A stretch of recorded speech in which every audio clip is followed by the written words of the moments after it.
আসসালামু আলাইকুম আঙ্কেল, কেমন আছেন? ওয়ালাইকুম আসসালাম ওয়া রাহমাতুল্লাহি ওয়া বারাকাতুহু। ভালোই আছে আল্লাহর রহমতে। শসা কেমন হয়েছে আপনার ফলন? আল্লাহ দিলে খুব ভালো কই সুন্দর তোলেন ফলন। তো দেখি শসা কেমন হয়েছে, দেখান তো একটু। এই যে এটা কি জাত লাগাইছিলেন জানা আছে কি? না, এই জাতটা আমার জানা নেই। এটা হলো ইয়ার মালিক সিডের, আপনার মালিক 2728। আচ্ছা আচ্ছা, তো ফলন কেমন মনে হচ্ছে আপনার এই জমিতে? বিশাল ফলন দিয়েছে আল্লাহর রহমতে। আপনার এ আসছে কতটুক জমি এটা?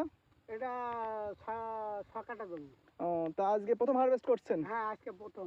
তো কতটুক পরিমাণ হতে পারে এই জায়গায়? মন তারিখ হতে পারে প্রথম ভাঙায় মনে হয়। ও, তো এর আগে কি আপনি কখনো এই শসা করেছেন? না, এই প্রথম।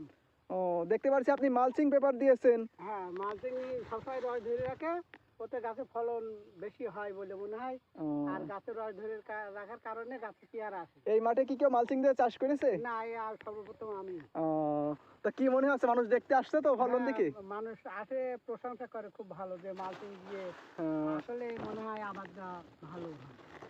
আহ, গাছের গ্রোথ তো দেখছি খুব সুন্দর হয়েছে। হ্যাঁ, তালের মতো খুব ভালো। এটা আপনার যদি মাচা দেওয়া যেত তাহলে সবচেয়ে বেশি ভালো হতো। এটা তো আপনার মাচার জাত। হ্যাঁ, মাছাল চাষ এটা। তার সামনে কি এই জাত আবার করবেন নাকি? হ্যাঁ, আশা আছে ইনশাল্লাহ এবারে 1 বিঘে লাগাবো। যাক, অনেক ভালো। ঠিক আছে, ভালো থাকেন। আচ্ছা, ইনশাল্লাহ, আলহামদুলিল্লাহ।